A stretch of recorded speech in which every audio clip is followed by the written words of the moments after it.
ख्वाब देखा है, जानते हैं क्या है वो? निशानी है पैगंबर होने की।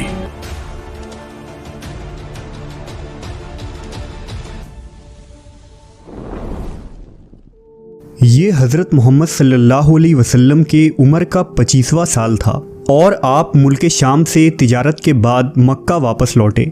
मक्का आते ही आप हज़रत खदीजा के घर की तरफ रवाना हुए ताकि उन्हें नफ़ा के बारे में बताएं। ये ज़ुहर का वक्त था और सैयदा खदीजा औरतों के साथ घर के बालाखाना में बैठी थी। क्या देखती हैं कि मोहम्मद बिन अब्दुल्लाह अपने ऊँट पर तशरीफ़ ला रहे हैं और दो गैबी मखलूक उन पर साया किए हुए है। ये मशहूर कुन मंज़र देखकर सैयदा खदीजा हैरान रह गईं।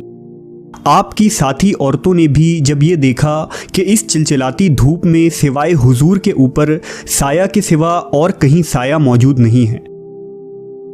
जब हुजूर सल्लल्लाहु अलैहि वसल्लम तशरीफ़ लाए तो हज़रत खदीजा ने इस्तकबाल किया और खुश आमदीद कहा। आप सल्लल्लाहु अलैहि वसल्लम ने हज़रत खदीजा को सफ़र शाम और तिजारती मुनाफा के मुतालिक बताया। सैयदा खदीजा हैरान थी क्योंकि इससे कबल उनके माल में इस कदर बरकत और मुनाफा कभी न हुआ था। बहरहाल जब हुजूर वापस तशरीफ़ ले गए तो हज़रत खदीजा ने मीसरा से कहा कि क्या तुमने देखा कि मोहम्मद के ऊपर कोई हैरत अंगेज़ चीज़ साया कर रही थी? इस पर मीसरा बोला कि मैं ये मंज़र सारे रास्ते देखते आया हूँ। मीसरा ने हज़रत खदीजा से वो बातें भी बयान की जो नस्तूर राहिब ने उससे कहे थे। नेज़ मीसरा ने हुजूर के इखलाक और नरम दिली की बहुत तारीफ़ की। इन तमाम वाक़यात ने सैयदा खदीजा को हद दर्जा मुतासिर किया और आपको हुजूर से बहुत लगाव पैदा हो गया। चुनांचा 3 माह के बाद हज़रत खदीजा ने आप सल्लल्लाहु अलैहि वसल्लम की तरफ एक खातून जिनका नाम नफीसा था पैगाम रसा बनाकर भेजा कि वो आपसे निकाह की ख्वाहिशमंद है।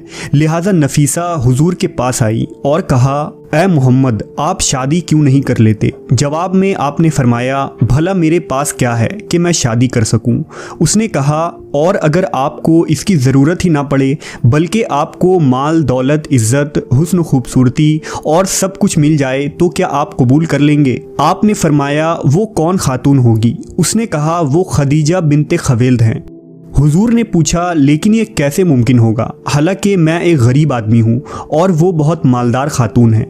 इस पर नफीसा बोली कि मैं इसकी जिम्मेदारी लेती हूँ। हुजूर ने अपने चचा जनाब अबू तालिब को इस रिश्ते के मुतालिक बताया तो अबू तालिब ने भी यही मशवरा दिया कि ये रिश्ता आपके लिए निहायत ही मुनासिब और माकूल है क्योंकि खदीजा एक शरीफ, पाकबाज और अमानतदार खातून है। आप सल्लल्लाहु अलैहि वसल्लम के दूसरे चचाओं ने भी इस रिश्ते से इत्तफाक किया।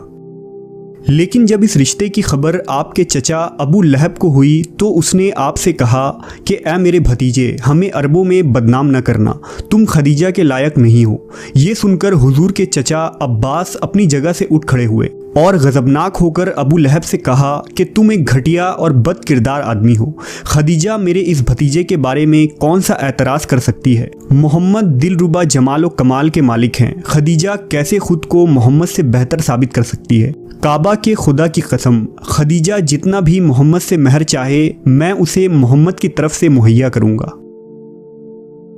जनाब अबू तालिब ने अपने भाइयों से सलाह मशवरा के बाद हुजूर की फूफी सफ़िया को सैयदा खदीजा के पास भेजा ताकि निकाह के शराइत और तारीख़ तय पाए।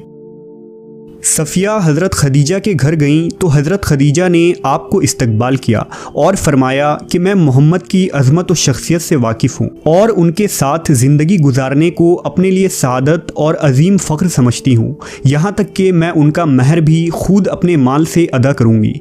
इस पर सफ़िया ने कहा कि ए खदीजा, आपको मोहम्मद को पसंद करना हक़ बजानिब है क्योंकि अभी तक किसी आँख ने मोहम्मद के महबूब चेहरे की तरह किसी नूर को नहीं देखा और किसी कान ने उनके बातों से मीठे कलाम को नहीं सुना है। बहरहाल निकाह के शराइत और तारीख़ के मुतालिक गुफ्तगू हुई और रिश्ते की मंजूरी के बाद तारीख़ तय पाया। लिहाजा मुकर्रर करदा तारीख़ को हज़रत अबू तालिब, आपके दूसरे चचा और बनु हाशिम के कुछ क़राबतदार हज़रत खदीजा के घर तशरीफ़ ले गए। اس تقریب میں حضرت خدیجہ کی طرف سے آپ کے چچا عمرو بن اسد موجود تھے، کیونکہ حضرت خدیجہ کے والد وفات پا چکے تھے۔ اس موقع پر دونوں خاندان کے بزرگ جمع تھے اور جناب ابو طالب نے خطبہ نکاح پڑھایا، جو کچھ یوں تھا: اس خدا کا شکر ہے کہ جس نے ہمیں ابراہیم کی ذریت، اسماعیل کے ثمر، ماد کی نسل مبارک کی یادگار قرار دیا اور ہمیں بیت اللہ کا پاسدار اور نگہبان بنایا۔ میرا بھتیجا محمد بن عبداللہ جو آپ کے سامنے ہے، جن کا ہم پلہ کوئی نہیں ہے، یہ شرف اور نجابت میں سب پر سبقت رکھتے ہیں اور عقلمندی اور فضیلت میں عرب قوم ان کے سامنے سر تسلیم خم کرتی ہیں۔ اس قدر ذہانت رکھنے کے باوجود محمد مال دنیا کی خواہش نہیں رکھتے۔ بلا شبہ اس دنیا کے زر و زیور ہمیشہ رہنے والی چیزیں نہیں ہیں۔ بہرحال وہ آپ کی صاحبزادی خدیجہ بنت خویلد کے ساتھ نکاح کا خواہاں ہیں اور حق کے مہر 500 سونے کے درہم قرار دیا جاتا ہے۔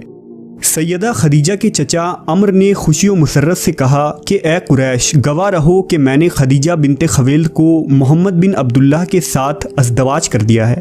یہ خطبہ اس قدر بہترین اور جامع تھا کہ بعد میں یہ عربی ادب کا حصہ بن گیا۔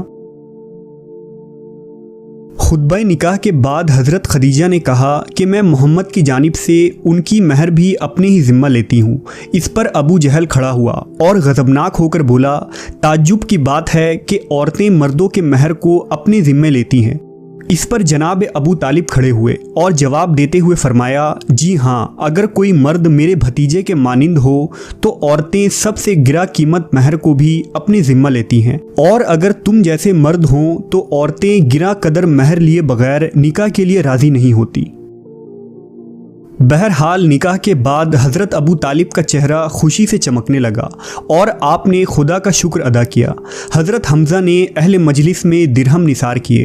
اسی دوران لوگوں میں عطر کی خوشبو پھیل گئی، لیکن معلوم نہ ہو سکا کہ کس نے اس خوشبو کو معطر کیا ہے، یہاں تک کہ ایک شخص نے اپنے ساتھی سے کہا، یہ خوشبو تمہیں کس نے لگایا ہے؟ اس نے جواب دیا، یہ خوشبو محمد کی ذات سے آ رہی ہے۔ نکاح کے بعد جب مہمان اٹھ کر اپنے گھروں کی طرف جانے لگے تو حضرت خدیجہ حضور سے مخاطب ہوئیں اور فرمایا، اپنے گھر کی طرف آئیں کہ میرا گھر آپ کا گھر ہے اور میں آپ کی کنیز ہوں۔ حضرت خدیجہ نے اپنے چچا زاد ورقہ بن نوفل سے کہا کہ اعلان کریں کہ جو کچھ خدیجہ کی ملکیت ہے، تمام مال، غلام اور کنیز سب کچھ محمد کو پیش کر رہی ہوں کہ جس طرح چاہیں انہیں استعمال کریں۔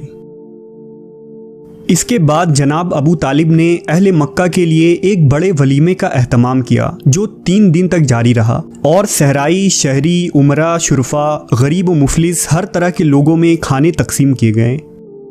کچھ دنوں تک حضور حضرت خدیجہ کے ساتھ جناب ابو طالب کے ہاں قیام پذیر رہے اور پھر حضرت خدیجہ کے گھر میں منتقل ہو گئے۔